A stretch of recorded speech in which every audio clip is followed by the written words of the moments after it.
Okay, this is the story called The Cabin by the Lake. Deep in the forest, where the trees whispered secrets, there was an only cabin the village avoided. The structure was, while were covering in ivy, seemed to have been abandoned for decades.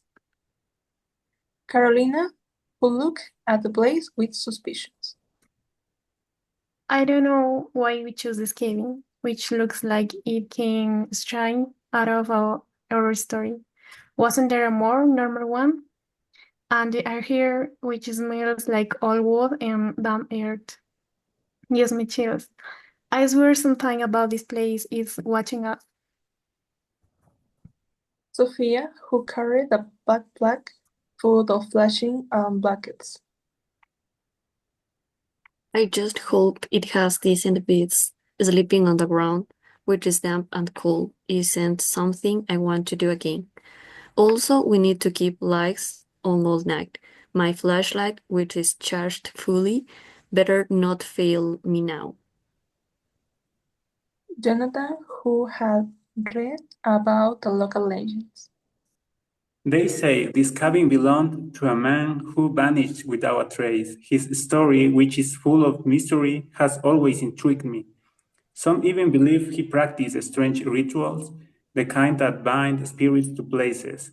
If that's true, we shouldn't disturb anything that looks out of place. Juan, trying to lighten the mood. Relax, it's just an old cabin, which we can turn into a great memory. Besides, the lake view, which is stunning, makes up for everything. Let's just cook, play music, and ignore whatever legends are tied to this place. It's only creepy if we make it creepy.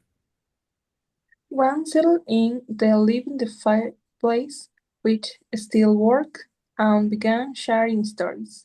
The lake for Juan ticket as something that had been sleeping in the water was beginning to awake. Did you hear that? It was a knock on the wall, the one facing the forest, and my flashlight flickered at the same time. That's no coincidence. I knew it. This place has a strong energy, which doesn't feel natural. I told you we shouldn't come.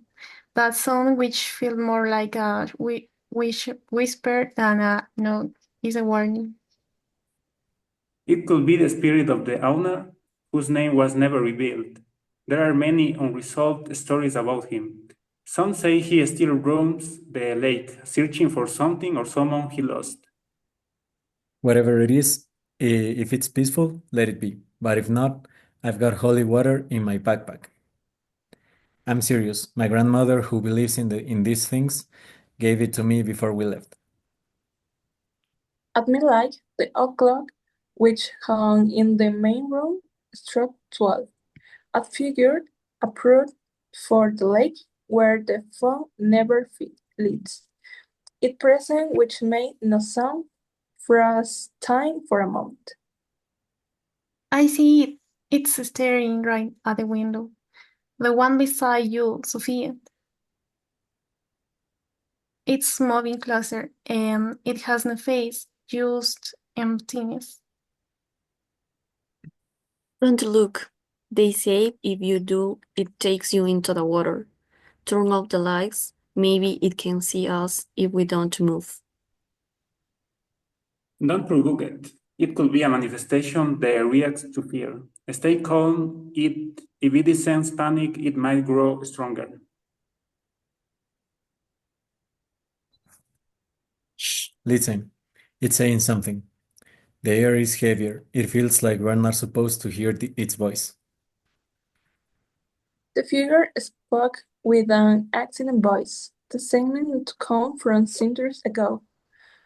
This place is not for the living. Return to where you came from, or the lake, which kills to forget, will not let you go. The wind stopped. The figure vanished into the mist. The group, without saying a word, gathered their things. I'm never going into a cabin again that has no electricity or phone signal. Even if we survived, I felt like something followed us back. I sighed. It was a bad idea. Now, every time I close my eyes, I'll see that shadow that had no face. We need to cleanse ourselves. There are herbs that protect from lingering spirits. This confirms many theories about the ancient presences that protect their territory. We may have awakened something that wanted to stay forgotten. Let's just promise not to speak of this to anyone. And next trip, we go somewhere with people, lights, and no legends.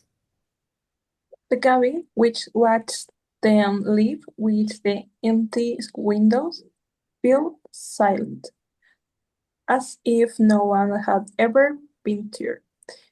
But the story, which now lives in 4 minutes forever made, still waits for new visitors. Thank you.